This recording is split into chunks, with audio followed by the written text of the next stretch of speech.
So I'll try to keep my eye on the chat a little bit tonight.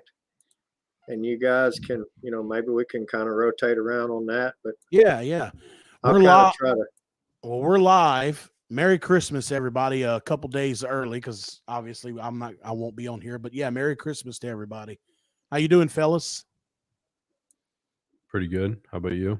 Good. Doing good. I'm great. Ted, you're great. Yeah. I'm great, man. Trying to arrange this screen here so I can see the chat. There you go. I think I can see it. So, Adam, is that your real wall behind you, or is that the green screen? It's a green screen. See if it. He had one like that. Yeah, no, this wall is right there. It's like 5 feet that way. Really? Yeah. I got a big desk now, and it just wouldn't fit there, so I moved everything over to the corner. Oh, okay. YouTube live thing. Okay. We'll mute Ted for just a second while he takes his phone call. So, okay, let's see who we got in here. Looks Gary, Randy. Oh yeah, Randy. I don't know how to say his last name. He's always on y'all stuff.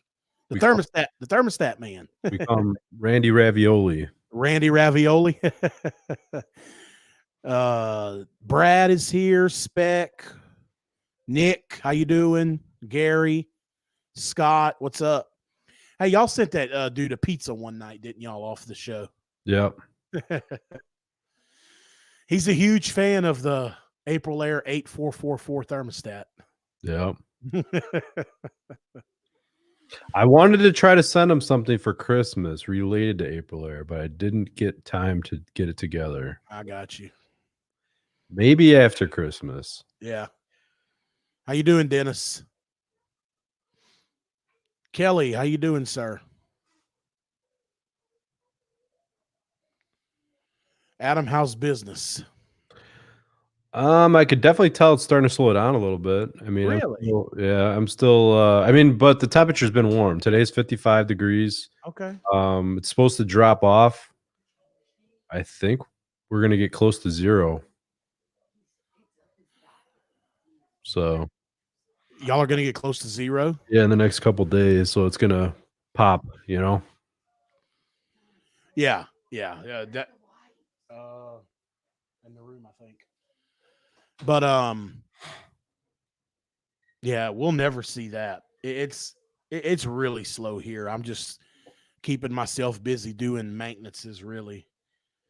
But let me see what the temperature is. Yeah, but 55, that is warm for y'all this time of year, ain't it? Oh yeah, this has been like unseasonably warm. I mean, last year everyone says global warming's fake. I don't know, the last 2 years. Right. It's been well, it's 67 here right now. All right, Ted. I unmuted you, Ted. You're yeah. Oh, you did? I was making it. So anyway, I don't normally answer the phone when when YouTube stuff is going, but my daughter-in-law could be like busting at any minute. Oh, and grandbaby. Oh, yeah, and that's my son. How many will that make? Well, they have one that's 2.5. He's not quite 3 yet. And then this is a girl. That's a grandson. And then this is a girl that's on the way. So that's the only 2 grandkids you have? Oh, yeah. So this being a girl and being your granddaughter, Ted's going to spoil the shit out of this girl. Yeah, that was going to be my next question, Ted. What is it? Are you spoil the grandbaby and now you got another one on the way? I really am not a spoiler. I'm just not. I'm kind of thinking girls get privileges that boys don't get.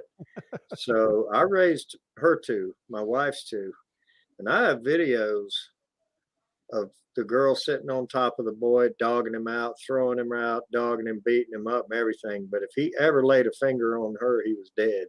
Right. So I believe that girls have a lot of privilege, but as far as the spoil thing, you earn your way in life, Yeah. But girls definitely get a different shake than the boys. So you don't see a Panther pink Mopar in her future? Hell yeah. If she likes them. I mean, whatever she, like I say, whatever she earns. and the earnings can be pretty big with me. Like, you don't have to be good to get a gold star. You be good to get a, Corvette or something. Yeah, you're on the right track. It's just that I'm going to make sure it's warranted. Yeah. That's all. But well, Adam, you didn't get to make it last week, and the topic got brought up, and Ted was very interested. It got brought up about the Bluetooth Amana furnace and air handler. They're cool. He doesn't understand. He wanted to know. He said, surely that's just for setup. Yeah. Or can you actually do other things with it? It's for setup, and then you could also, how the what do they call the Trane? The I can't remember what they call it. The little panel on the Trane furnaces where you could set CDA, yeah, CDA maybe. So you know how you could look and see what the RPM, the CFM, everything that's happened in the system is at first stage or modulating what percentage is running at everything. Oh yeah. Same thing. You could see that in the app on your phone. Oh, on the phone. So let me ask you this. Kind of cool. The communicating thermostat, is it still that Honeywell looking one, or did they? There's no communicating thermostat. Everybody has failed at that. So you're telling me Carrier. that you can do any system with Amana, any system, no matter what it is, heat pump, inverter heat pump, 2-stage heat pump, regular cooling, modulating furnace, 2-stage furnace. You could use a single stage 24-volt thermostat. Because of the Bluetooth. Not because of the Bluetooth, but because of they're trying to get away from the proprietary thermostat thing. I mean, actually, what I heard, a rumor, I don't know if it's true or not, but eventually they want to get rid of a thermostat altogether because everyone has Wi-Fi thermostats and they just want to go off of sensors and that's it, and not have a thermostat on the wall if the customer chooses not to. You know what I mean? Okay, so let me ask you this. Yeah, go ahead. Can you walk up? That's not going to be quite as applicable in the South. We have crawl spaces, man. We're not going to lay in the dirt and we're laying sideways next to a leaking sewer pipe and say, oh, let me get my phone out and program the board. But up north, that's going to be pretty useful. You got big basements. But let me ask you this. Does that mean you can walk up in the house and get on your phone and adjust your airflow as according to feel, noise, a hood, flow hood, whatever you want to use? Yep. So that I could see some pretty handy situations there, especially on the higher end stuff. Well, here's my question. I wonder if they give you a nighttime setting and a normal time setting. They don't let you do that. It's just, you set it whatever you want cooling to be, what you want heating to be, and you could set basically like an automatic stage up where it's going to stage up by whatever algorithms, or you could set your stage up. If you have a 2-stage furnace or a 2-stage condenser or whatever, you could say, I only want it to stage up after 40 minutes or whatever. You know what I mean? You could push that through. So it's not going to stage up. You could set whatever timing you want it. And I could just see the flow hood being used and you really find out what you got and what you're doing. Now, I feel like I could always achieve that with static pressure and proper duct design, but I could see that might be useful. So I was just wondering how far it'll let you go away from the furnace. Can you go up in the house? You can go in the house. I've gone, I've been outside by the condenser. Oh, really? Yeah. So okay, communicate. This kind of goes back to the Bosch thing. That's one of the things that me and Ted didn't agree with, and I think you agreed too, Adam, is that we know that communicating systems talk to each other. So on a regular 24-volt thermostat, how does the Amana ramp up and down, and how does the condenser? That's one thing that it doesn't talk. I mean, the condenser talks to the furnace, but the thermostat does not. That's one thing I think that Trane and a couple other models now. I know York was algorithm based, so it's just based on algorithm. So all it's basically trying to do is figure out how cold it is outside based on previous run cycles. So it's always learning at all times by the previous run cycles. So there's no outside thermostat? What do you mean? If you have a communicating outdoor unit, you do have it is sensing outdoor temperature sensor. Yeah. Yeah. So it's always trying to learn it at all times. Trane is, Ted knows this obviously, but Trane is real-time communication, real-time modulation. So if you're in your living room and you're carrying groceries in at 0 degrees outside, it sees there's a blast of cold air, and that thing might ramp up to 100% right away. It's not going to look at the previous cycle. Right. It's every 4 seconds. We have a data input every 4 seconds. Okay, From everything, outdoor, indoor, spread, demand, everything. Hey, I was on board for Bosch, and I've installed 3 or 4, I think, 4 of them.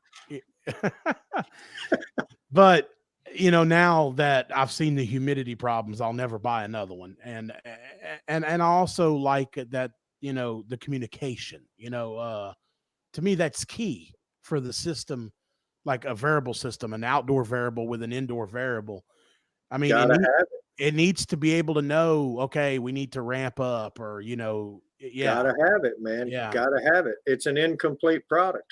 Well, that's what I like about being a Bryant dealer, is everything is still communicating. And I like, well, I don't like the 1050 thermostat. I like it, but the 950 was the better one in my opinion. Man, dude. But I tell you what though, dude, I gotta tell you this though, Ted. Carrier and Bryant have a badass communicating control for their inverters. They really do. I wouldn't have bring that up to They didn't used to. No, I agree, but they do now. I don't know. They do now. I should ask my brother. My brother got thrown into, he has this carpenter friend, and he lives in Louisiana, and this guy always helping my brother out with stuff nonstop. This guy's turning his garage and a little portion behind it into a salon for his girlfriend. Mm-hmm. And his friend, I guess her uncle or something like that, owns some distributor down there. And so he just supplied everything at cost. And he asked my brother, he's like, "Can you install this stuff?" My brother's like, "Damn, I haven't done heat and air in like over 10 years. He's a pipe fitter. That's all he does is weld all day, you know?" Okay. So it is, I don't remember the name of it, but it's one of the Carrier brands. I don't know, Tile or whatever. One of those, but it's a communicating air handler, 2-ton air handler, and it's an inverter outside. And he's like, the guy sent some kind of special low voltage wire to run outside, and which I'm like, I never heard of that. You just use regular thermostat wire or whatever. But yeah, because I've put in 3 ICP Comfort Maker brand inverters, but they're not. The only bad thing about the ICP is they're not true variable. They're 5-stage. Yeah, it's just staged. Yeah, that was another question I was going to ask you, Adam. The Amana, is it true variable or is it staged? I believe it is a variable. I don't know what the steps are, because every inverter has steps. There's a but we have 750, by the way. I'll throw that in right. Well, no, we have 700 on straight airs and 750 on heat pumps. Yeah, there's a difference between steps and staging. Like it's not like a 3-stage. It's not like a 3-stage. Yeah, because see, like the ICP is a 5-stage. Now that's pretty good. Yeah. Oh yeah. Now the that's pretty dang good, because you can let your fan, that 5-stage ICP will massively suck the room dry. I mean, it will humidify. Oh, look, I have nothing against the 5-stage. Really quick. I have nothing against the 5-stage. It's not as cheap to run. It's not as, as efficient, and it's not watching everything at once and being quite so, what do you want to call, micromanaging. Right. However, for comfort, you basically just need rid of the humidity and some airflow, and a little bit of cooling, and that 5-stage will suck the room dry, like bam. Oh, I agree. Compared. Yeah, I have 3 of them out there, and no one has complained. They say the humidity control is unbelievable. So yeah, 5 stages is plenty. You can watch it right away.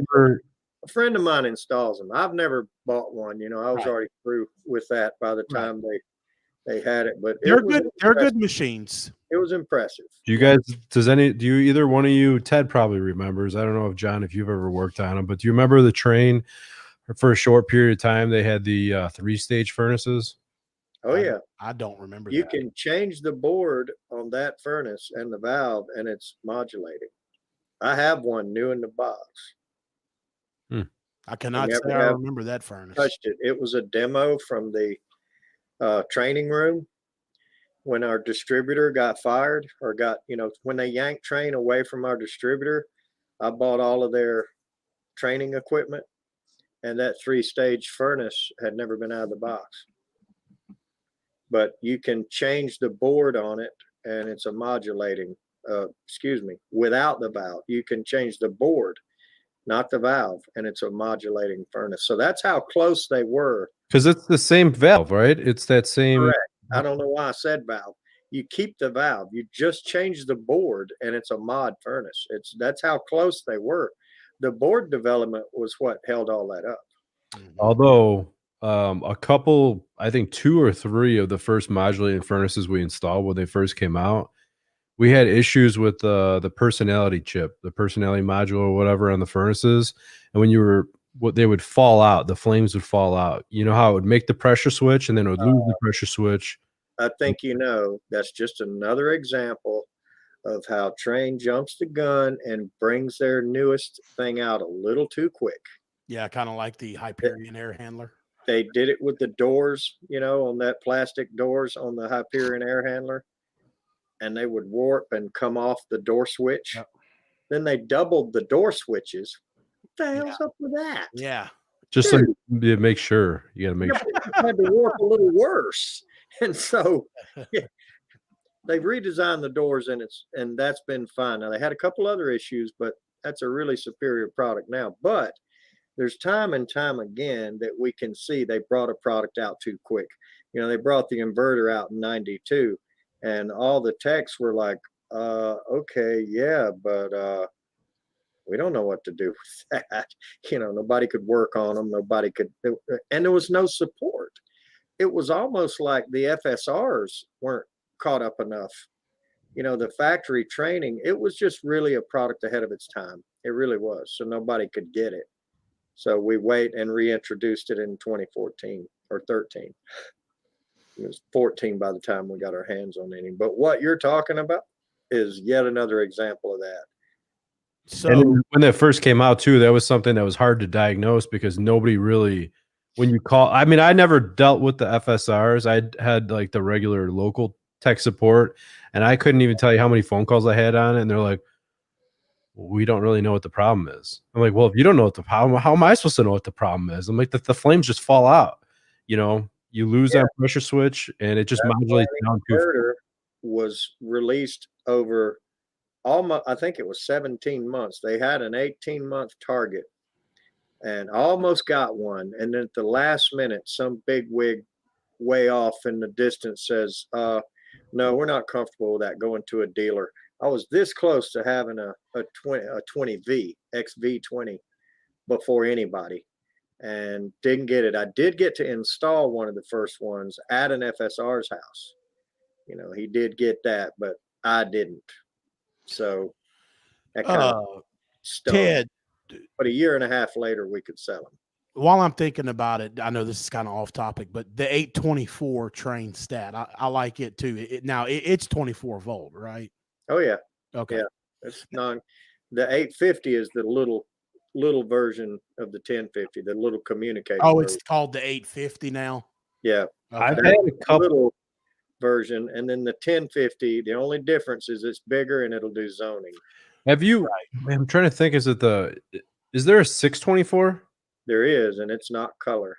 No, and it's a piece of shit too. So no, then it's the 824. The 824, have they, like, early on, did they have issues with the 824? Because correct.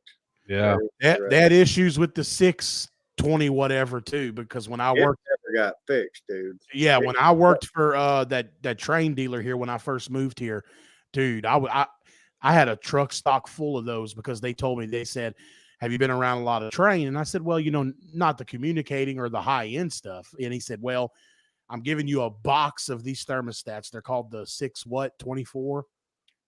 Yeah. And he said, this is for your truck because we're always running into these having issues. Well, And I'm like, why are we putting them back? Why don't we put something else? You know? I had my neighbor. I sold my neighbor a Trane, a whole S9 V2 system, 18i, and the current rebate, you had to use a Trane thermostat.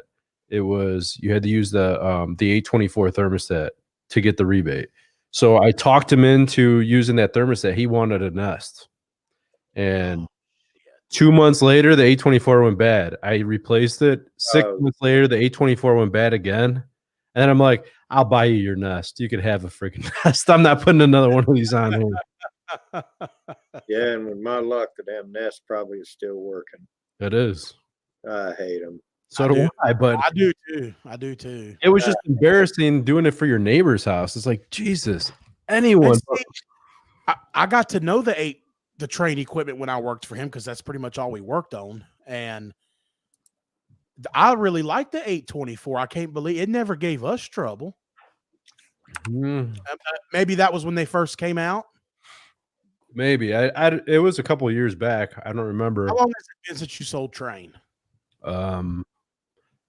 Couple of years, maybe. When did I stop? Was I selling Trane when I met you, Ted? It's been at least 2 years, I think. When you met me too, I think you had just switched. So 2 years, 2.5, 3 years. I don't know, something like that. Ran into all of us pretty quick.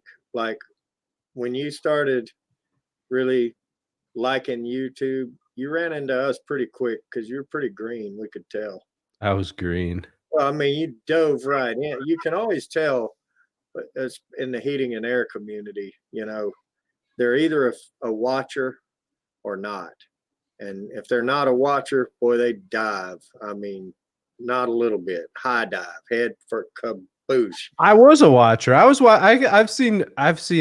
I've been watching John for years. I told John that. I talked about some of his old videos before. Really?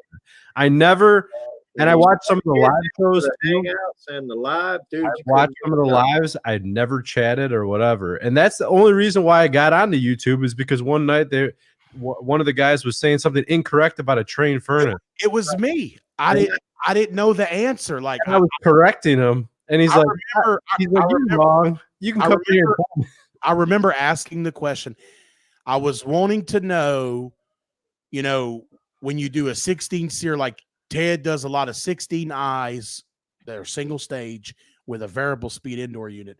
I was asking, do you have to jump Y1 and Y2 when you do that? And some other questions about Trane. And I said, if anybody knows the correct answer, say it. And Adam was like, he typed in the chat, I'll come on. Yeah. If it's a straight cool, it was all over after that. You got to have power to O. You have to have power to O during cooling to it, and turn on dip switches 5 and 6 to energize enhanced mode or comfort R, depending on it's American Standard or Trane. All right. Well, I need to do some research on that on Bryant because I'm going to start doing the same thing. I offer the same kind of like Ted does, 3 systems: 14 SEER, 16 SEER, and an inverter. To me, if you're going to go above 16 SEER, you might as well go with an inverter. They're just too close to it. I can buy a 19 SEER or 20 SEER Bryant cheaper than the 17, 18 SEER 2-stage. Hey, Susie, that's my favorite. Yeah. Viewer. 2-stage. Here's the thing about Bryant and Carrier. Okay. You can get everything for great prices. And I talked to my distributor about this, and they're like, we'll sell you equipment for as cheap as whatever. We'll lose money on equipment. We don't even care. Like, the parts we make our money on parts. That's what they said. And their parts are insane. They are. Ridiculous. Yeah, they are. So I want to start doing a variable inside with my 16s though. So I need to. That way you get the 16. Yeah. Full, even when you're 3 ton and 3.5 and 4 ton, you're still going to get at least 16 if you have the variable speed blower. Right. I just need to figure out if I'm going to have to, I'm sure I'm going to have to jump Y1 and Y2 so the blower will ramp up. And that's what I was asking and what Adam came in on that night. I asked what the point was. what was the point of having a variable speed if you're going to jump it and it's always going to run in high stage? It's not. That's It's the not? thing. That's what we were talking about. It's not. When you have to enable. A lot of people don't do that. Like I would say 90% of furnaces that I go to that have if it's a variable speed Trane furnace, the older models, the TUHs, they never turn on the dip switches and they never enable. You need a jumper to enable comfort R or enhance mode. You have to do that, otherwise you're not going to ramp. It's not going to ramp. Okay. So Joe, what are you saying, Joe? If I want to do a single stage like I'm talking about, I just hook my yellow R to the Y/Y2 terminal. That's what it seems like he's talking about to me. Joe says, in his opinion, it's either 14 SEER or 2-stage. That's it. I guess Joe doesn't like inverters. No, he's saying he doesn't like, he doesn't see if you're going to spend any money above that. Yeah, maybe that's what. So you get stayed, right? Yeah, Joe, correct us. So are you saying 14 SEER, then 2-stage, then inverter, or you don't like inverter? Because he does inverter. I think he just says basically. I've heard him talk about it before, and I mean, correct me if I'm wrong. You were arguing with Ted in the past about I could do just as good of a job dehumidifying with a 2-stage or a single stage system if it's sized correctly. I've had texts here that say that they can dehumidify a house just as good as an inverter with a 2-stage. But I'll tell you why I use the variable speed on a 16 when you really don't have to. Right. You can use the certain X13 ECM, right? But I hate them, man. They fail. They fail. Now, so well, not just that, more dependable, but you get two advantages with single stage. One advantage is it ramps up and ramps down, so there's no inrush of big wattage use. It does save you some power money. Now, the other advantage of the variable is you have a lot more settings other than low, medium, high. Freaking the X13 is BS. Have you tried setting up with a manometer when you're trying to take total external static? It's like, try this dip switch. Now try this one. It's like all over the place. It's not. You don't know where you're going to be because you don't know what your static's going to be. Yeah, and trying to everything. Dude, I don't see how they're ever dependable. Now I understand static pressure and water management is really, really important. I get that, and I get that they fail a lot because of that, but there's just an awful lot of times where you have that problem in air handlers. I mean, I just don't like them. I will not use them. I hate them, man. I'm stuck with them on 14 SEER. I'm stuck with them on the entry level. Yeah. With ECM that aren't variable. But as soon as I go to 16, and I don't do 15 or whatever, as soon as I go to 16, you're getting a variable indoor unit, whether it's air handler or furnace, I don't care. And you do not offer a 2-stage system to your customers? No. I've got engineers that swear up and down they think they're so smart and they want that 17, and I just beat on them and make the sale. And at one time, a guy, and now this is the truth, recently, he just kept on and on, had to pinch every penny, quote that 18 for me, quote that 18. All right, I quoted it. He agreed to the job. I brought him a 20 and put it in. Dude, it's the same unit. It's missing the top. And some of them are a little short. Some of them have a little less. Oh, you mean you invert, 18 inverter, 18 I. Oh, 18 inverter. 18 XV. Yeah. And I just brought him the 20. And he's sitting there beating down, and but didn't that hurt how did that hurt your pocketbook on the price difference? There's very little difference between the 18 and the 20. And unit, man. Ted also gets, he'll get the rebate, and he gets better freaking kickback from Trane for selling the higher end stuff too. And the homeowner knows nothing about that. So it just adds to my numbers. I'm just going to give it to you. If you're buying the 18, in my opinion, you're paying for the 20 anyway. So I'm just going to go ahead and give it to you. $340, $380 to me on a $12,000 system. It's just not going to stop me from giving it to you. And so y'all's opinion, will we see 2-stage condensers go away? I think everything's going to be I inverter. already have. I mean, to me, they're not really 2-stage. They're nothing but internal relief valve. And they're just unloading compressors is all they are. I always They are. That's exact. That it's called a Copeland scroll unloading compressor. call it. Everyone calls it 2-stage, but it's 2-step.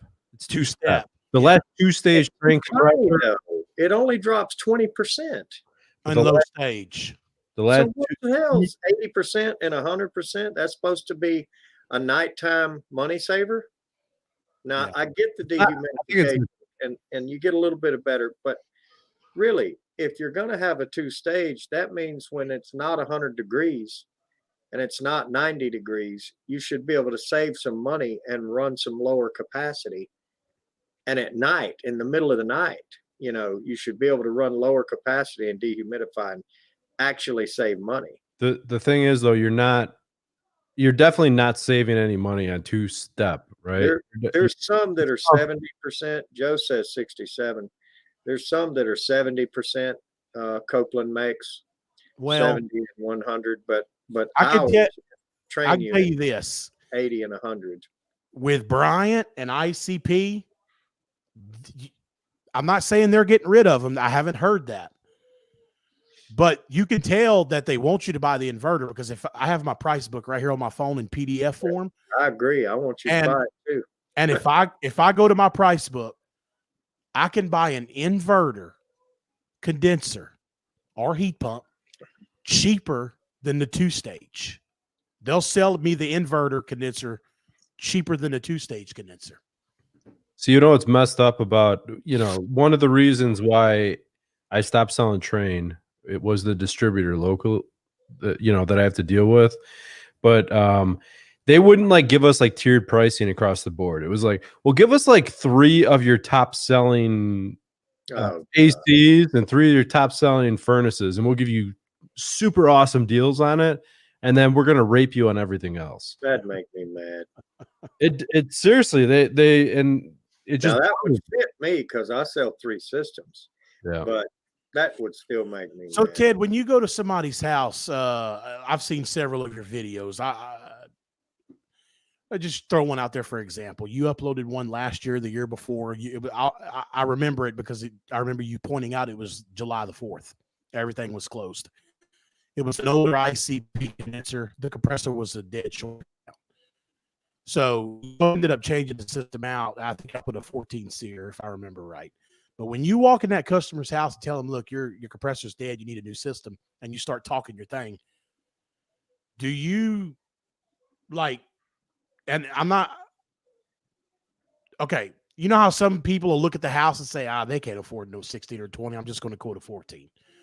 Do you do that, or do you offer all 3 systems to every potential change out? The written quote has all 3 no matter what, because here's the thing I've learned.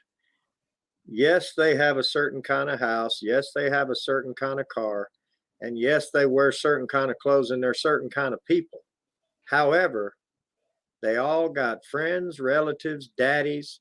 The wife's daddy has stepped in and said, my father-in-law wants me to get the better one. He's kicking in a few thousand, I've learned. I just quote the written quote. Now, if it's a conversation and it's July, a lot of times who's going to get what's going to be out here the quickest is pretty much going to wrap it up. And it's I have that one on the floor and I can have it over here at 7 in the morning. That's already sold, but the point is, I go by to answer the question more directly that you're asking. Yeah, the house, all that matters, but also a conversation with the person, and absolutely. I agree with their that. questions, there's such a thing as intelligent questions.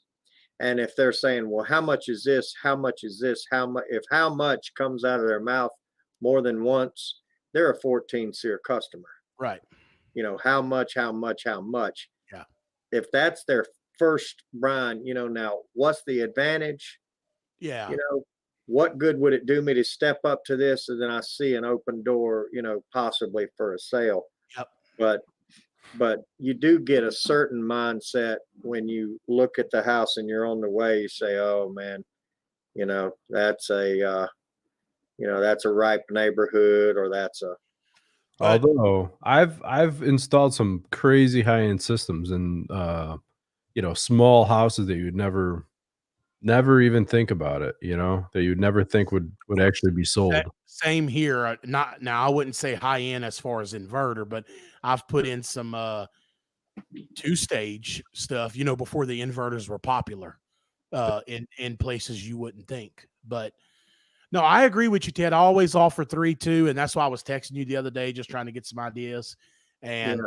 I want to start throwing out 3 quotes that way, because I have had it backlash on me where I made a mistake and judged the book by its cover, and I said these people are 14 SEER only. So that's all I quoted them, and they ended up calling somebody else for a second quote, and that individual offered 3 systems of 14. Well, yeah. And they was like, "Well, hey, why didn't you?" They called me back. "Why didn't you offer me the 16 and the 20? I'm kind of interested." So I've learned not to make that mistake anymore. I've actually had gone up against like real big companies, and my price, my overhead's a lot lower. I'm not Right. cheap. I am not cheap. I'm probably like very middle ground. Right. Like I'm not low end whatsoever. But I was like thousands less on a system than some of these like really high dollar, these guys that are just slinging the freaking equipment. And Right. the customer went with the other company because they were skeptical about how cheap I was. I've And had that happen to You'll me. learn that, especially if you're selling Trane. I mean, look, I had a woman tell me straight up. I called her because I hadn't heard from her in a couple days, and It's I just said, too cheap, too and, good to be true. and I said, "I'm calling to see if you want to move forward with the job." And she said, "John, I like you. I like your attitude. I like, you're a very, very polite, very nice guy." But I went ahead and got 2 other quotes, and I went with somebody else because your quote was way cheaper than theirs. So I felt like, it was just too good to be true. And that's where pulling up to the house and feeling out that person, Yeah. that's where that comes into play. But regardless, you got a good point of the why didn't you offer me this thing? And I don't want to have to come back with another quote.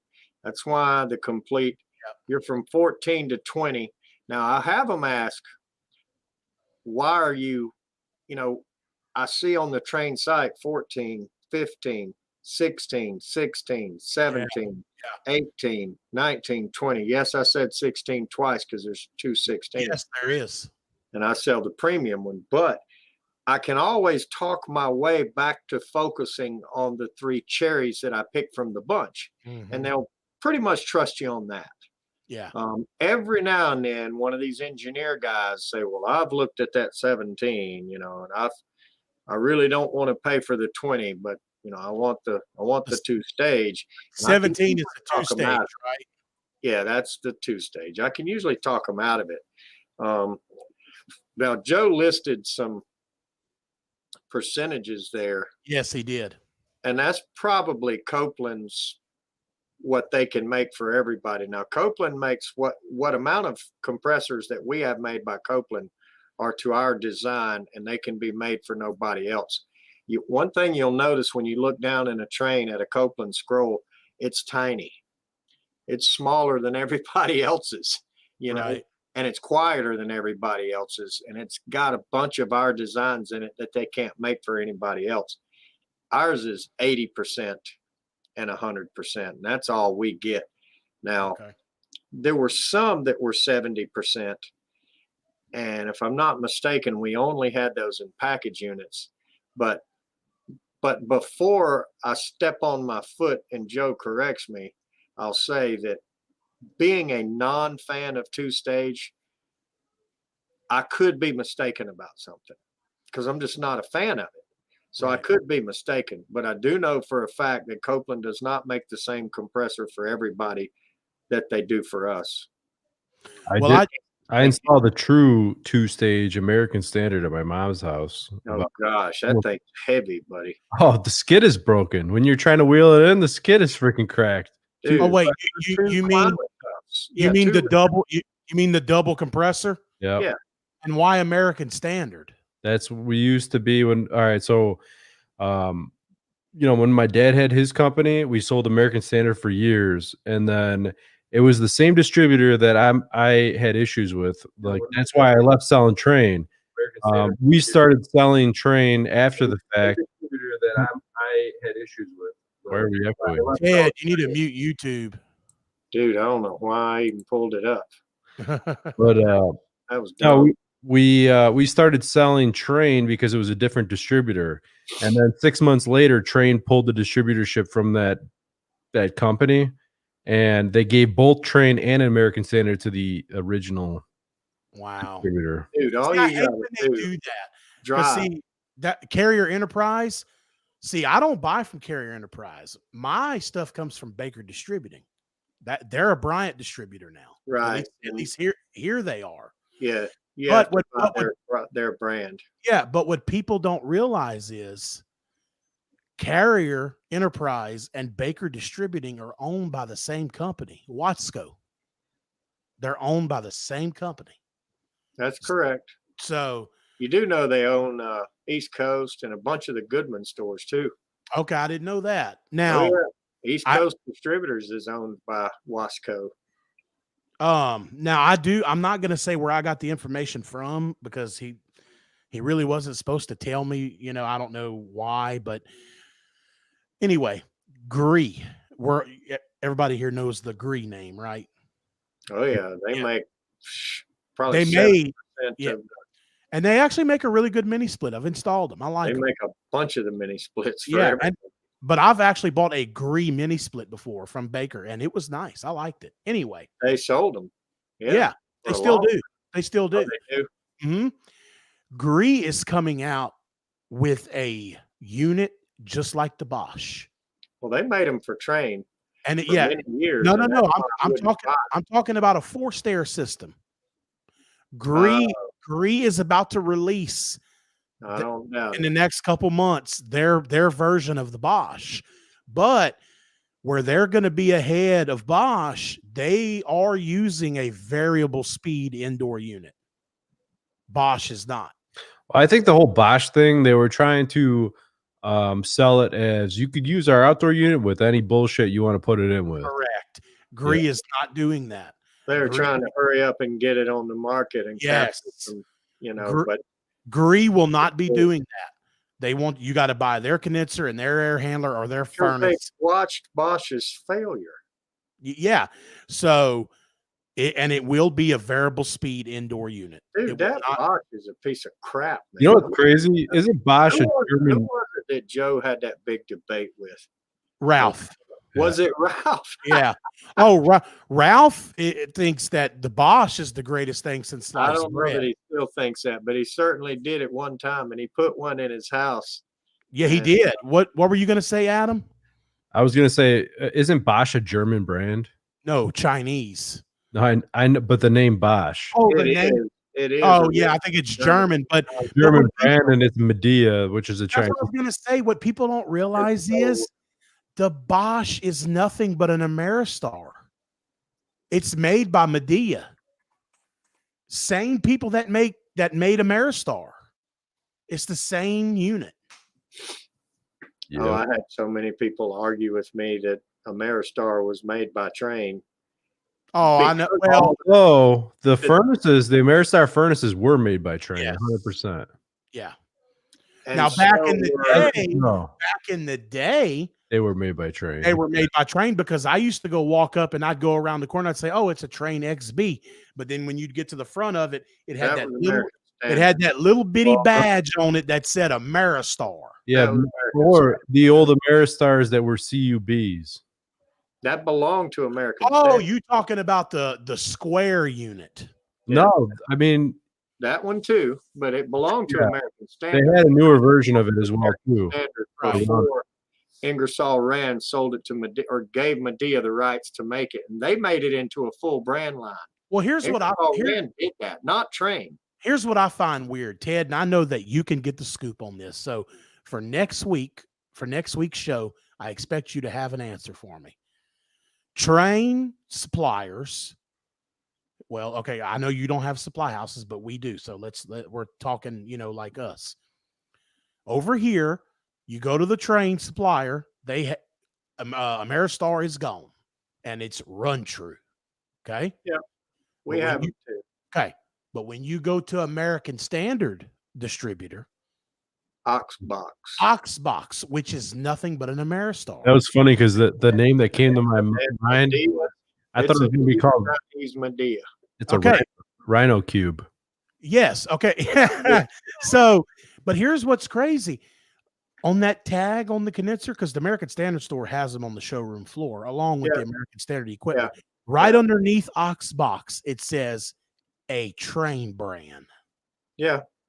So why is the Trane distributors using the American Tyler, Texas made, Trane made, run true, but the American Standard stores are still using the Ameristar? I already know why. And I'll tell you that now. And I've argued this, people, Trane and American Standard, same thing. And nobody will listen. Okay. They're largely the same product with some tiny cosmetic differences. Correct. However, Trane is the premium brand. It's the one that the corporation nurtures and cares and protects for the most. Trane is the premium brand. It's like you had two twin brothers and they both went to college, but one of them went to graduate school.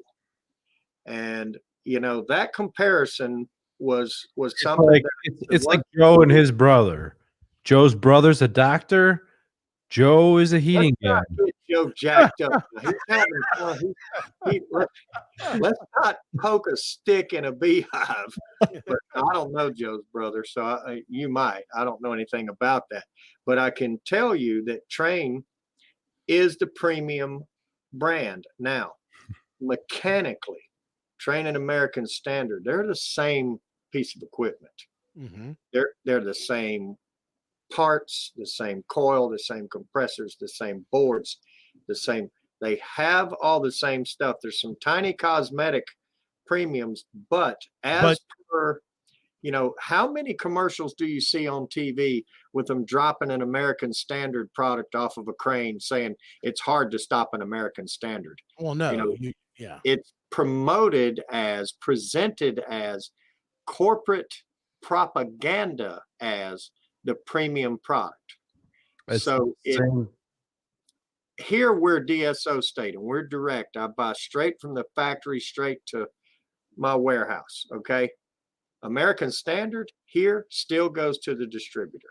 Mm-hmm. It's the same thing with Amana, kind of. Amana and Goodman. Everyone's like, well, a lot of people think Amana is a lot better, or some people say they're the exact same or whatever. There is a slight difference in the furnaces. If you go with the 95 two-stage variable, the Amana has insulation, and they also have a stainless steel heat exchanger, which the Goodman does not. The door is insulated, and you have to buy Amana to get stainless, right? Yes. Yep. 100%. So there's a little bit bigger differences with Amana and Goodman than Trane and American Standard. The American Standard, you can every bit get the premium product. You don't get the premium brand name. Same thing here. Okay. I'm a Bryant dealer. There is absolutely the same thing as Carrier, but it doesn't say Carrier. It doesn't say it doesn't have the blue oval that says Carrier. It is the same freaking unit, except the color. Bryant is tan instead of the gray or whatever. But it's not Carrier. It doesn't say Carrier, but it is the same freaking unit. Find out what Joe's talking about. Premium brand. I think he's talking about your Trane American Standard thing. Probably is, but he may be talking about what you said. Who are you talking about, Joe? He's talking about brand. I meant premium brand within the house. Okay, I mean, as far as Trane and American Standard goes, Trane is the premium brand of the American Standards Corporation. I 100% here.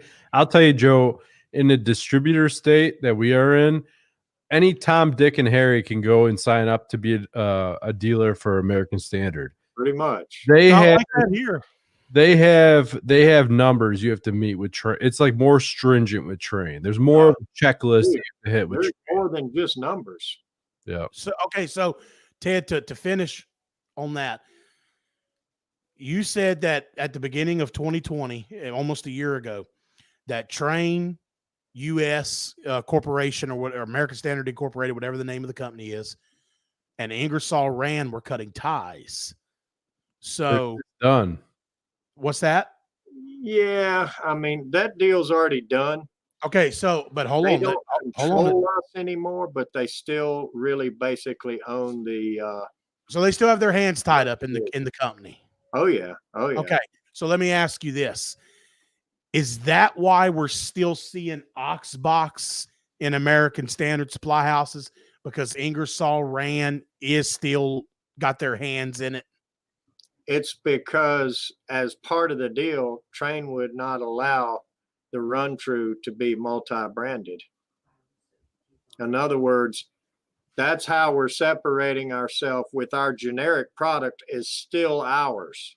Whereas American Standard and the distributor's generic product is still Chinko's, Chinese.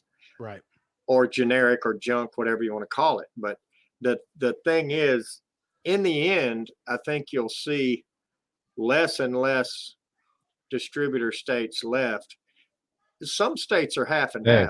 Adam would drive 50 miles to get his equipment. I would love to become a Trane.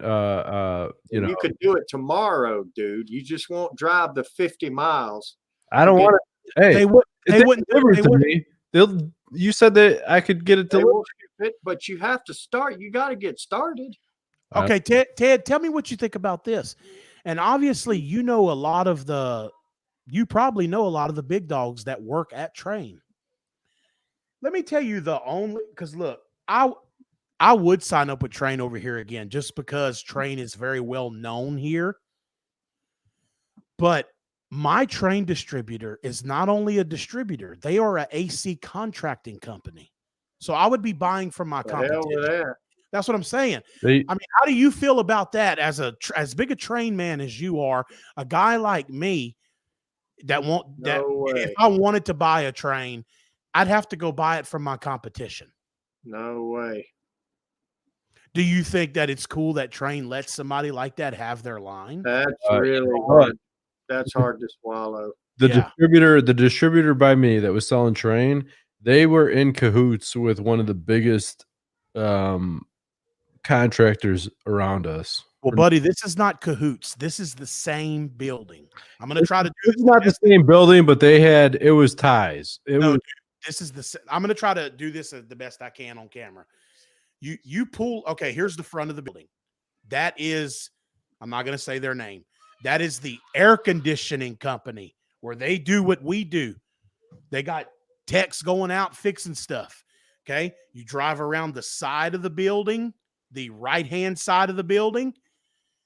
It says the name that I'm not going to say, but instead of saying air conditioning under it, it says distributor. Although, you know who else does that? What's that? You know Kelly, right? Correct. Kelly's brother owns a distributor, and he is like one of the biggest geothermal installers, period, in Indianapolis, or I think it's Indianapolis.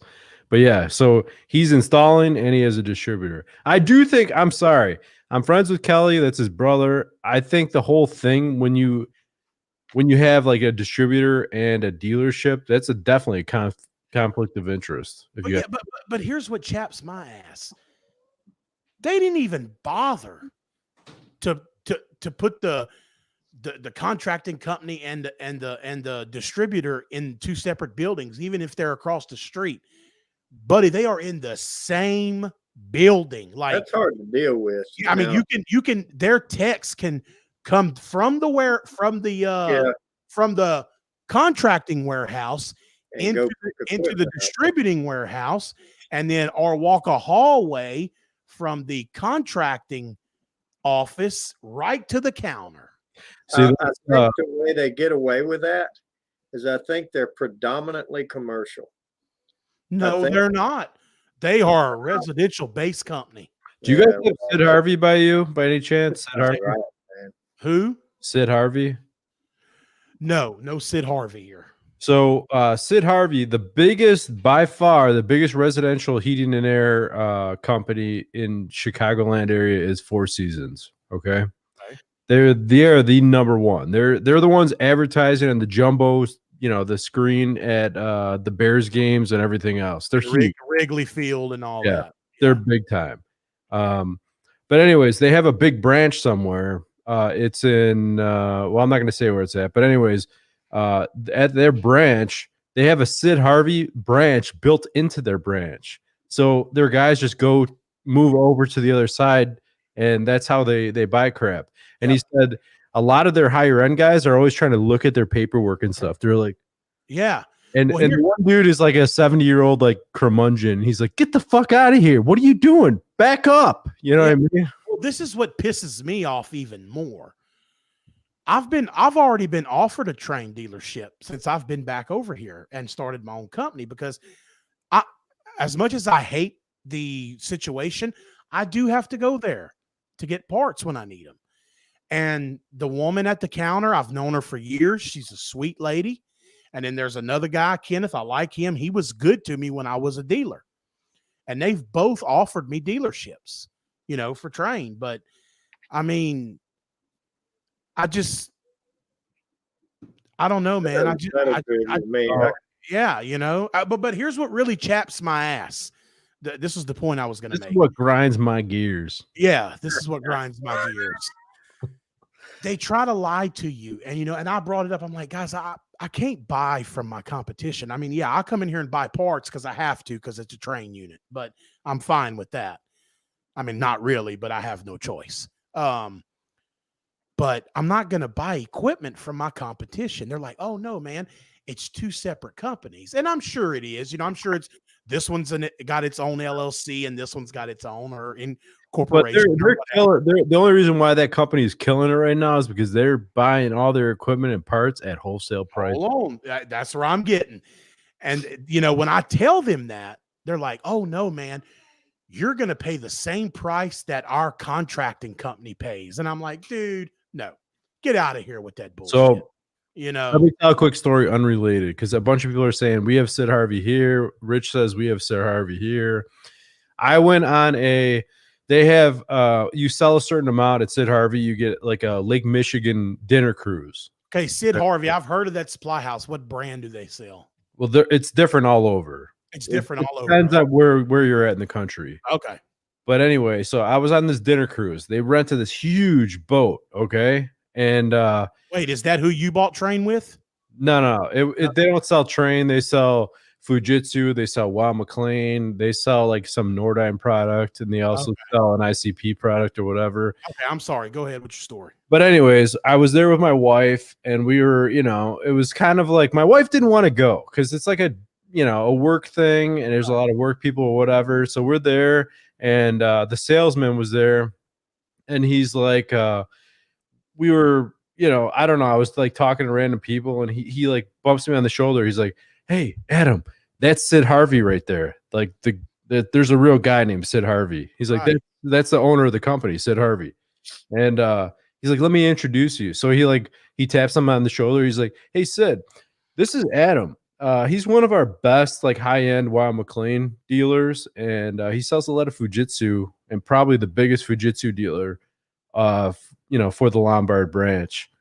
And Sid looks at me and he goes, I go to shake his hand. He goes, okay. And he just turns around and walks away from me. Oh shit. You freaking dick. To the hey now in the chat, yes, it is the same furnace. It may be a little different color, but all the internal working parts and everything, yes, it is the same. 1 second, fellas. Y'all go ahead and keep talking.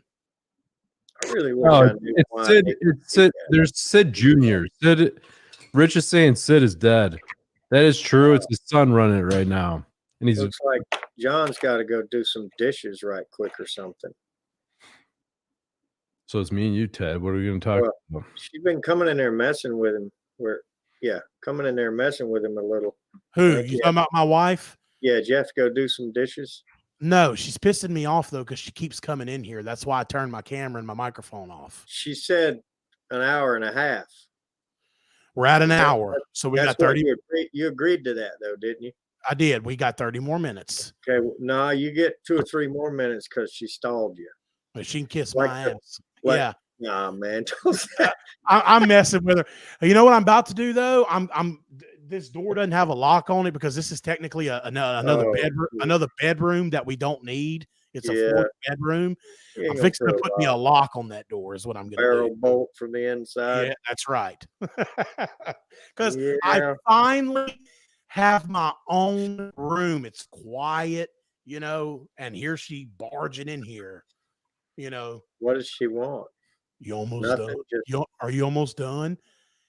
Yes. yeah. Well, we'll wrap it up on time. No, it's all good. It's all There's good. a good bit in here. Well, somebody said you're wrong, Adam, because Sid is dead. No, that's Sid's son. Like the guy who started the company is dead. It's his son, and he's a Oh. wiener. He's is a it? what? He's a wiener. A weenie wigger. I think he has a brother too. The brother, when they were moving, all right. So the only reason why I buy from Sid Harvey is because they bought out another company that my dad was dealing with since like the 80s called Controlled Engineering. Okay. We were dealing with them forever. They bought them out, and all of the guys that work for Controlled moved over to Sid Harvey. So it was like I knew these guys since I was a kid, since I was like 11 years old. You know what I mean? We're gonna buy from Sid Harvey. But anyways, I heard from the salesman that Sid Harvey's brother, like when they were outfitting the new warehouse, he was like living there and sleeping on one of the shelves every night for like 6 weeks.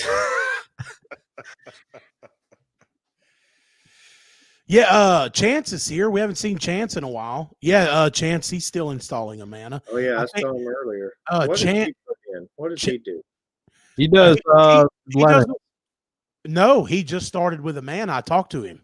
Oh really? He used Yeah. to do a lot of Linux before. A lot of Linux and in Heil was his secondary, but he said he's went full Amana, I believe.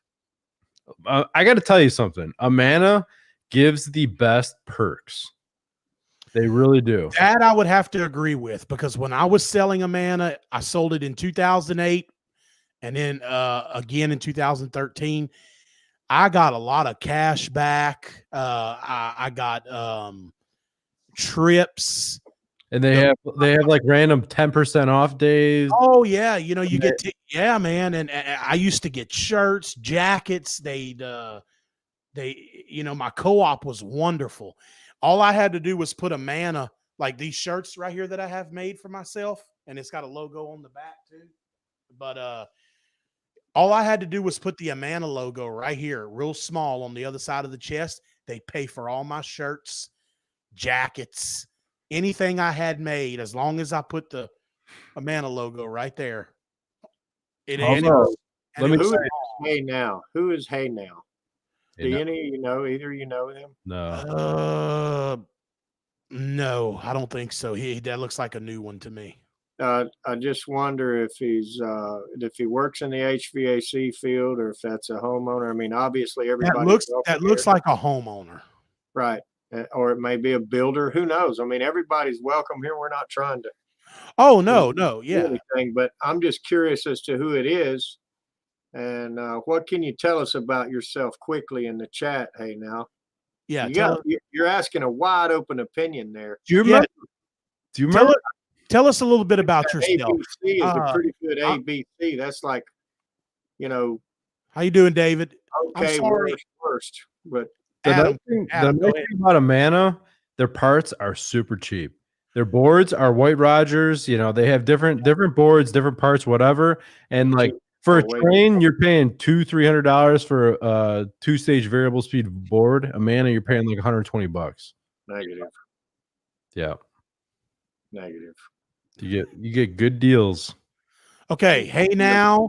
$800 for a daggum board. Hey now is a Hey. HVAC tech in Milwaukee. Oh, okay. Cool. Very That's good. We need as many of them as we can get. I mean, we want everybody in here, but we need as many of those as we can get. Now, you're probably going to get 3 different opinions here, but in my opinion, your question A, B, and C was right down the line. And Ted says D. Ted says D. Is a Carrier product. What was So his question? Well, his again? question was, what would he choose? A, Payne, B, Rude, C, Goodman. So out of those 3, now never will I say any product is any good other than Trane. We know that. But out of those 3, I think he had the A as the best. The Payne was the best of those 3. The Taco, Rude. I disagree. And yeah, you're probably going to put Goodman before. I would say Goodman just for the fact that, number one, the reason why I don't like the Carrier product as far as furnaces go is because their inducers freaking suck. They did fix a bunch of that. But they didn't, though. Every inducer goes bad all the time, and their inducers are so expensive. And then when you buy an inducer, you got to buy 400 parts to put together at the same time. And then I'd have to agree with Joe Shear here. Now, of course, Ted's not going to, but I think Rude and Ream make the best gas furnace on the market right now. The only other better than any of those 3 brands mentioned. The only other one. It's a good one. The only other one I would say is as good. It would be the Amana, because Amana does make a nice gas furnace. Ream and Rude, I guess they're the same, but Ream, that gas furnace, that door is cheap, but I really like it. Oh yeah, the knobs are wonderful. With the quarter turns, I mean, both doors. I really like the furnace. Well, see, I'm a Rude and a Bryant dealer. And here's the thing: we don't have a lot of gas here in Lafayette. Yeah. We have less but gas. If you had gas by you, you'd be singing a different song as far as Bryant or Carrier, because Carrier and Bryant and all these other brands, they have a black eye. Absolutely, their heat exchangers and their secondary heat exchangers for high efficiency, it's bad. Like you go to Facebook and people are talking all day long, like, I've already changed. It's the beginning of the season. I've already changed 10 heat exchangers. For Carrier. Here's the thing. Or go to purchase the inducer for their package unit. It is ridiculous. It's a $300 motor, and it takes 2 hours to put it on. Well, we have less gas in Lafayette than we did in Alexandria. It's not cold down there, though. No. So here's the thing. Anytime that I quote a gas system, it's going to be a Rude system, because I'm not going to use the Bryant furnace. Right. I mean, it's okay. It's nice, but there are some quirks about it. The Rude furnace is second to none, in my opinion. So I'm going to put a Rude system in. So Joe Shear is saying the Amana and Goodman furnaces are really loud because of the low NOx screens. That's true, but low NOx, I don't know how they are by you. They're not required by me. We occasionally get a shipment of California furnaces, and I pull the screens out because it makes the furnaces so much quieter. You pull them out, you quiet the furnace down by like 40%. Are you talking about the screens like in the burner? Yep. Yeah, they do have that. If it's not code by you, pull them out. Pull them out. What is that for? It's just their low NOx BS in California. That kind of twists up into the. That's right. Chance said he takes them out, and he said it makes the furnace a lot quieter. Dude, I would yank those right out. What are they supposed to achieve? Breaking up the flame? I don't know what it is. It's something to do with the atmosphere and the global warming or some kind of something. I don't know. I'm not a scientist. Thomas, Ream Rude is your least favorite to service. Please explain why. Because in my opinion, they're talking about the gas furnace. You can't be talking about the gas furnace. Those things are fantastic. They're really easy. Even the new condensers are fantastic. Oh, and to answer your question, Ted, your last video about you didn't know if it was Rudd or Rude. It's actually Rude. It's pronounced Rude. Yeah. And a lot of people will fight you and say, no, it's not. It's Rudd.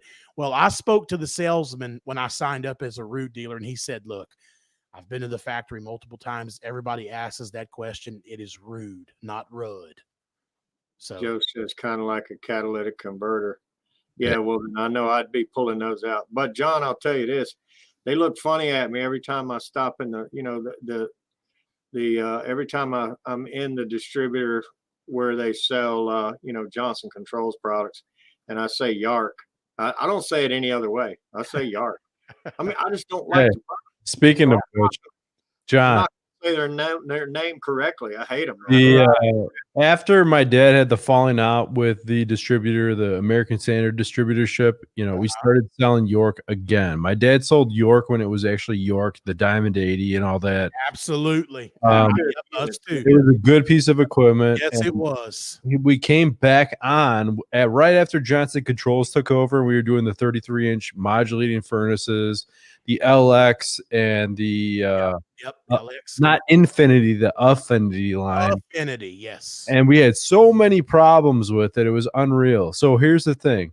The guy has been hounding me on Facebook, calling me. He's sending me presents in the mail, like all kinds of little trinkets. He wants you to come back to sell York. He somehow got my cell phone number. And you know what he said to me? What's that? He said, I will give you any system you want for free. I don't care if it's a modulating system, inverter, whatever you want to install in your house, you want to install at a customer's house, you could have it for free. And I said, shit, I don't know. I don't know where I would want to install a freaking York, because I'll tell you, we had so many issues with the York. Like, we pulled furnaces. Absolutely, man. Look, I actually got on their website the other night. I was curious, and they do let you choose now. Like on your inverters and stuff, you can't have a micro channel, but on your single stage stuff, you can choose. You tell your distributor, they'll even ask you, do you want the micro channel condenser or the tube and fin? Who would choose that? Hey, there's a guy in this chat right here, David Crockett. He's a friend of mine. He lives right here in the area. And I think he likes the micro channel. I'm not sure. I could be wrong. David, you can correct me if I'm wrong. On his head when he was little or something? The micro channel and the LX units, like when Johnson Controls first took over, dude, they sucked. Because they give you a charging chart and they're like, this is how you have to charge it. And by line temperature. And you would have a little juice, and then it would go off in high head pressure, and then you would remove a little bit, and then it would like be too low, and it would be like just a squirt. Just a squirt. Yes, sir. And then here's the thing. After we installed 75 of them, and they said, this is how you got to charge them, then they started sending us revised stickers, and they said, no, here's the new charging chart. We gave you a new charging chart for this. And I'm like, wait, what? After we installed so many of them, we got to charge them differently now? Oh, okay. Oh, yeah, dude. I know. Oh, David says he's not a fan. So, David, do you get the tube and fin condensers? Because I know David sells, I think that's all he sells is York. So, York. But York. What was it else you said? There was two things I stole from you and started saying everywhere. Hermetic. Yeah. I say that on videos, and every now and then somebody will, and I don't care, man. It's my accent, but I don't care if I'm saying I know it's pronounced hermetic. It's my accent, but okay. David usually gets the tube and fin. Okay, good for you, David. So okay, well, look, we got a York guy in the chat. So, David, how is the equipment being since the redesign? Your tube and fin condensers. You got aluminum coils now. Who keeps taking his messages? Is he doing that? No, he's doing that, not me. He's doing that. How is the overall, like, are you having warranty issues? Is there still some things that you don't like? Give us a little. Yeah, say that so I can take a picture now and show it to your distributor. Go ahead. I don't think it was necessary. I think they just fixed shit. I don't think there was a redesign. Like, I'll tell you, the modular. Well, they did redesign the Affinity. It doesn't have the big back door on it anymore. Okay. They did redesign it, and That whole like compressor jacket that would always get eaten up by mice and everything. yes, that's all gone. Here, let's go over very quickly all the the issues I had with York when we installed hundreds of York. Okay, number one, bluefin coils. You have a bluefin coil, you have a leak. I'm sorry. If you have a leak in your system, what?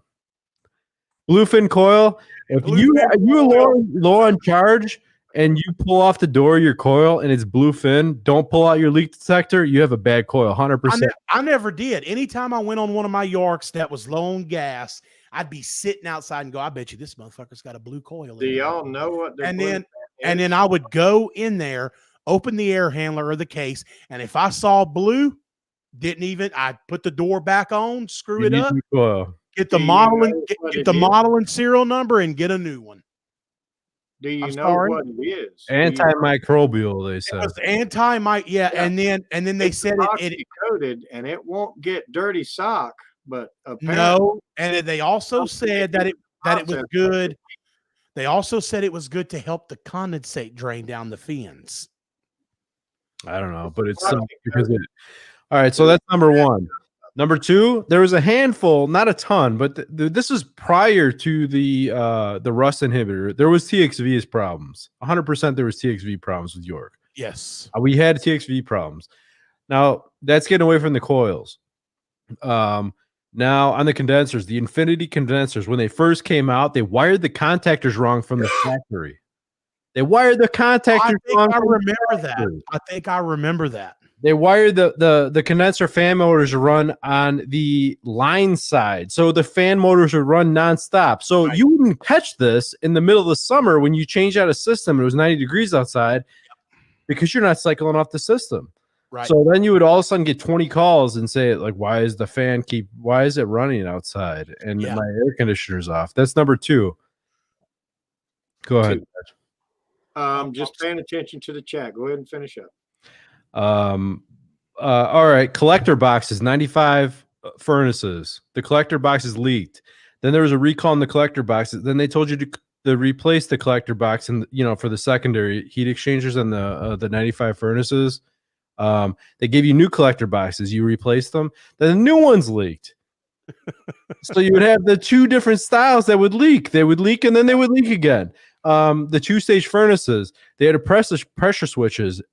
Oddly enough, they would have the spade connectors on the pressure switches. They would have one that was plastic and one that was metal. And the metal one, they would have 1/8 of an inch from the side of the metal cabinet. So if you breathed on the furnace, it would short out the fuse and blow the fuse on the furnace. Pressure transducers. I remember that damn pressure transducer. Yeah, setting up the gas valves. What else? We had issues with blower wheels, blower motors. Now, how old were these? Oh, dude, talking about the X13 again, just really quick, and then I'll let Ted get to it. Yes, I have replaced a lot of X13s in my career on ICP, some Carrier, some Rude, but nothing like York. I mean, their X13 problem was out of control. So also they had a PSC, they had a modulating furnace with a PSC motor. I didn't know that. Set taps, and it was like a rheostat. They would use it as like almost like a rheostat. That was a fucked up thing. They stopped that very quickly because they realized that was a stupid idea. Right. But like everything that came out early on their Affinity line when Johnson Controls took over, bullshit. Problem. Absolutely. Let Joe explain what he's talking about because I missed it. What is it? I'm not sure if it's a York thing. Joe says, I can't believe they didn't get sued by Rheem. The air handler is a carbon copy. Who's he talking about? He's correct. He's talking about York. Oh, he is? If you put a York and a Rheem or Rude air handler side by side, the only difference is the color. I mean, it looks like York literally bought a Rheem air handler and said, okay, fuckers, build our air handler just like that one. You did a video on this before, John. I have done a video on this before. Really? So that's what I was talking about. Either that or our Ream is building York's air handlers for them. I don't know about that. Surely they wouldn't do that stupid crap. Well, I'm telling you, Ted. Of course, they when- come out of Mexico. They might Look, sell them to when somebody. we- They might have another plant that. When we get off of here tonight, I'm going to send you some pictures through text message. Okay. I'm going to send you a picture of a Ream/Root air handler. And then I'm going to send you a picture of a York.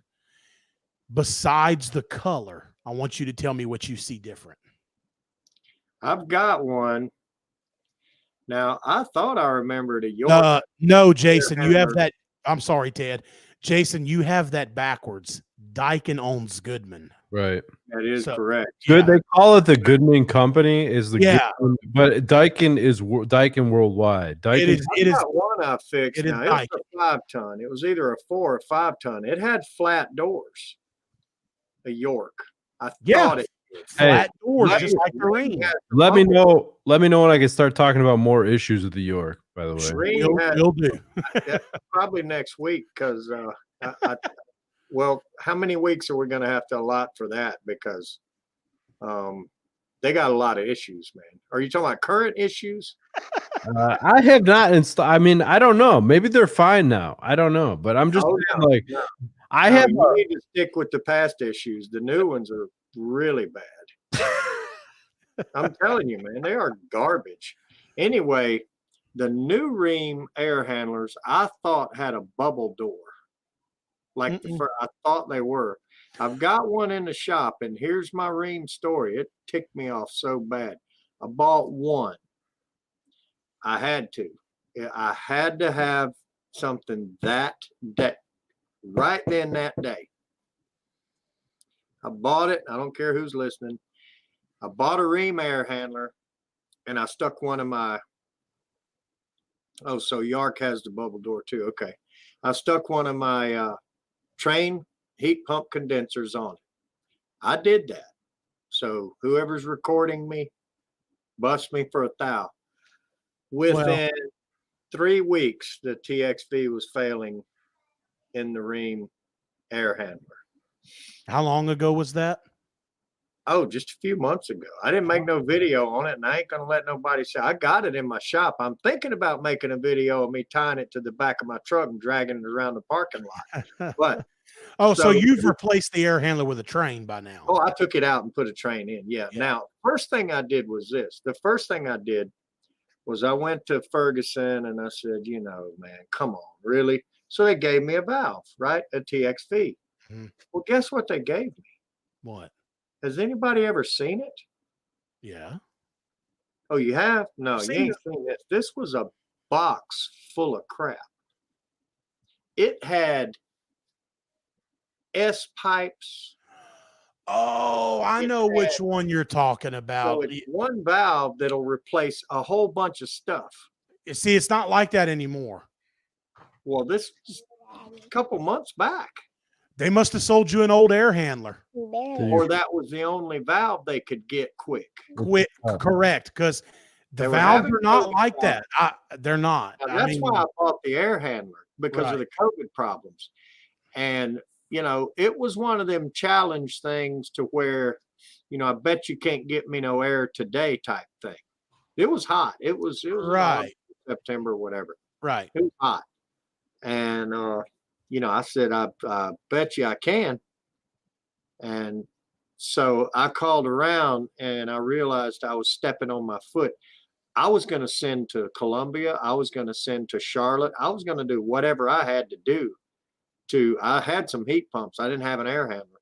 I Right. was going to send whatever I had to do to go get one. And there was not one within reach. There was nowhere. There wasn't one in a 6-hour drive for me to get a Trane air handler. Well, we got a guy. Ream. I bought the Ream. I stuck Right. it in there. Why didn't and you it- go buy an ICP? Well, who do you think I called first? That's what I figured. Dude, really? cool. Okay. So we got a guy in the chat. Their coils when I need to take it apart. Right. A Trane is riveted together and you can't really get it apart and get it through the attic door. If I don't want to feel like taking the attic door out Yeah. just Yeah. for an AC only, I'll go buy an IC coil. ICP coil. And Right. it comes apart, and you can hand the C, the cabinet, you can fold it like a taco and Right. get it up Well, in that door. We've got a guy named Dan in the chat that says that they install York furnaces every week and they are reliable. They are now reliable. They and might be. They very well might be. But here's the thing. I don't know how many you have installed. I have installed a lot, like hundreds and hundreds, like maybe 1,000. Maybe his are all 80%. Yeah, That that's could the be thing. true. 80% is bulletproof. You know what I Because mean? you gotta remember, there's no 90s down here. Everything we installed back in the day was diamond 80. So where are you at, Dan? Dan, where's your location? Yeah, Well, Dan, I gotta say, like the LX condensers, I hated those micro channels, and they gave you the wrong charging chart from the beginning. The affinities, they wired them wrong originally. I don't know how they are now. Maybe they're 100% better. See my buddy David in the chat, David Crockett. Dan is in Canada, and they Yeah. only sell 90%. Exactly. But look what my buddy David said. All we have here is 80%. I was installing 98% modulating furnaces day in, day out with York, and they hold on. suck. Let me correct something about the York, where it's made and the serial number. So Superior is correct. The residential equipment is made in Wichita. The way to identify where it was made at, your first letter in a York or Luxair or Coleman serial number is either going to be a W or an N. If it's a W, it was built in Wichita, Kansas. If it's an N, it was built in Norman, Oklahoma. That's how you tell with York. And to verify the year, you got the first four of the serial number. You got a letter, a number, a letter, and a number. Well, those numbers like that. So, letter, number. This number and this number equal the year. You know how you tell on a ream and a rood? Well, it gives you the date. It says it right at the bottom, assembled in Mexico. Same thing with Trane. It says the date right on it. It says manufactured. I didn't know we were talking about dates. I thought we were talking about locations. No, we were talking. Why do they gotta like make a code about the date? I do like that about Trane. It says right on it. Trane condensers. You look at it, manufactured, Texas. Yeah, and the date at the bottom. And the date code. I don't understand why everybody doesn't have the date right there. I agree. See, Ream and Rude, they do a date code. It'll say like 12/20. Well, and Carrier tricks you. It's not the first two numbers. It's the second two numbers on the Carrier. Yes, and ICP. ICP is the first two numbers. It'll be like 01, and that 01 is 01. I still like ICP better than Carrier. I don't care who, whatever. You can say it's all the same. It is. I just like the product better. Ted, your wife just followed the cat down the stairs. What? What's wrong with the cat? No, I just your wife just followed the cat down the stairs. It was probably pestering the crap out of her for water or something or food, Well, like Joe said, we're about to be part of Mexico anyway, so it's not a big deal. Pretty much. Or they're going to be part of us. I don't know. I feel sorry for my grandkids and maybe my kids too.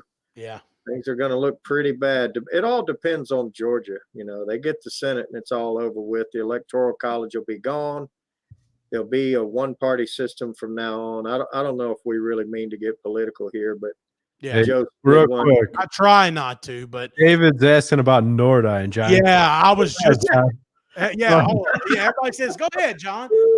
David, Nordyne is junk. Stay the hell away from it. Going to scrape the bottom of the barrel. That's bottom of the barrel. Look, for the most part, I'll agree with everybody else and say most all brands are pretty much the same in certain ways, but Nordyne is one you want to stay the hell away from.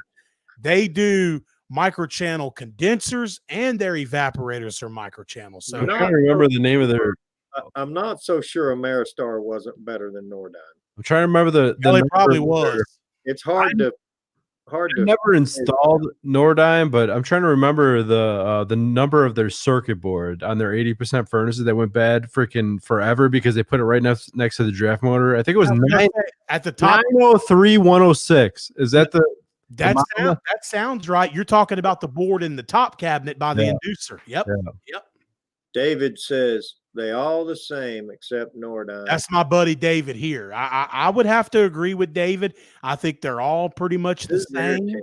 Air Temp, isn't that a Linux spinoff? No, was made by Chrysler back in the day. No. But Air Temp, hold on. Air Temp is a Nordyne product, but but it's made by Nordyne, but it's not their product. That is R.E. Michael's house brand. That's right. That's right. Like Baker has Grand Air. Grand Air, yeah. Okay, well, R.E. Michael has Air Temp, but it's built by Nordyne. But if you remember, Baker's Grand Air is now an ICP unit, but back in the day, it was a Nordyne. I don't know if you remember that, Ted. Oh, yeah. Yeah. Back in the day, out of desperation, when I couldn't get a unit, I'd buy one. But you know what? But you know what it is? Terrible, but they're way bad now. Now with R.E. Michael, nobody will ever make the Air Temp but Nordyne because they're a Nordyne distributor. So, but Baker, there's a few of those air names. Isn't there an Air Temp? What is it? Air Ease. That's what I was thinking. Air Ease. That's a Linux product. That's a Armstrong. Cool Man Dude said he changed one of those Nordyne circuit boards yesterday. Let me tell you something. If you run into one of those furnaces and you have a no heat call and you have a 903-106 circuit board, let me teach you a little trick. It's always a circuit board. It's always a circuit board. 100% of the time, it's a circuit board. No questions asked. It's always a circuit board. Probably kept 5 of them in every truck. If you look at the number on the circuit board and that it has it, you have a no heat. Don't even take your tools out. Go grab a circuit board. That's the problem.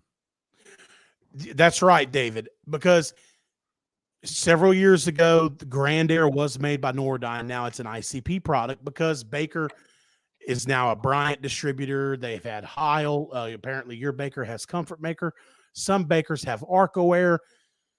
So the chances of Baker letting anybody else build their Grand Air units in the future are pretty slim.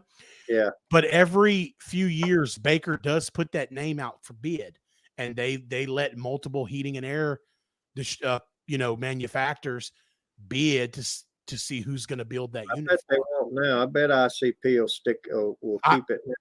I think so. I really do. They have. They bought Coastline and a whole bunch of other distributors is how they got the ICP line. And when they got it and realized that they had a premium of the generics, then, or however you want to describe it. Mm-hmm. Cat, get down out of there. Yeah. Hey. Hold on, Thomas. What's your problem with TipStar? That's an ICP unit. That's a great unit. All right. So when did like Frigidaire and when did all those products, like when did they actually become the same? You know what I mean? That's a good question, man, because I know back in the day they weren't, but now all the appliances, now all the appliance brand air conditioners are owned by Nordyne except Amana. But you take like Frigidaire, Maytag. What about Tappan? Tappan, that's all Nordyne. Whirlpool. Same thing with like back with ICP. Whirlpool is made by Goodman. So you would have what was I trying to think of? Like Comfort Maker back in the day before Comfort Maker. Okay. That was a split, right? Okay. There was a couple other brands too that were completely different. Back in the day. Heil was its own brand. So was TempStar. Arco Air and Comfort Maker were the same. They were built by a company called Schneider General. So Comfort Maker and Arco Air were the same. Heil was different. TempStar was different. Oh yeah, Heil was like Quaker. Yeah, it was its own thing. And then several years ago, They all merged. Did you see Tipstar. that 55-year-old 55-year-old furnace I took out? Yes, I did. It was still hot when I took it out. It was running. Yeah. It was still warm when we wheeled it out. It was still hot. So they all merged. Tipstar, Heil, Arcoair, Comfort Maker, Keep Right, Day and Night. They all merged into a company called Inner City Products. It was still ICP, but it was Inner City Products. Right. And then several years ago, Carrier bought Inner City Products, and that's when it became ICP. Well, still ICP, International Comfort Products. And so it's now a Carrier company. Who actually bought them, and that's why we keep having this Ingersoll Rand Trane argument. Who actually bought them was United Technologies. Carrier is a standalone corporation, but United Technologies owns Carrier, mother corporation. Anytime a brand goes public with their, any kind of company or business goes public with their stocks, somebody huge buys up 51% of them and says, okay, it's ours now. So do you guys know who? All right. So Dave Hazley is saying Goodman bought Amanda for their heat exchanger technology. I'm wondering. Amanda. Obviously, there was like originally, I remember my dad selling, when my dad first started his business, he started selling Janitrol. Janitrol had a pandemic of heat exchanger problems, right? Where heat exchangers went bad like a MFer. So how does Janitrol fit into Goodman, fit into Amanda, fit into Daikin? How does that work out? All right. Well, here's why. And GMC. Let's talk about GMC too. GMC. All right. Go ahead. Hold on. Has everybody noticed on TV now, before a commercial, before an end of an episode, no matter what, they attempt that cliffhanger thing. Mm-hmm. They always attempt that cliffhanger.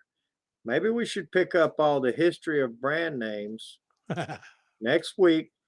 John's already 10 minutes past his curfew. We got a lot of good guys hanging out with us here. We do. And I like Ted's idea. And I'm gonna do some research. And the three of us maybe do a little historical, I'm gonna do some research ourselves. And we got some pretty intelligent guys in the chat, not just Joe. Yeah. Joe's probably been king. I wish the other Joe was in here too. Joe, the hoser. Oh yeah.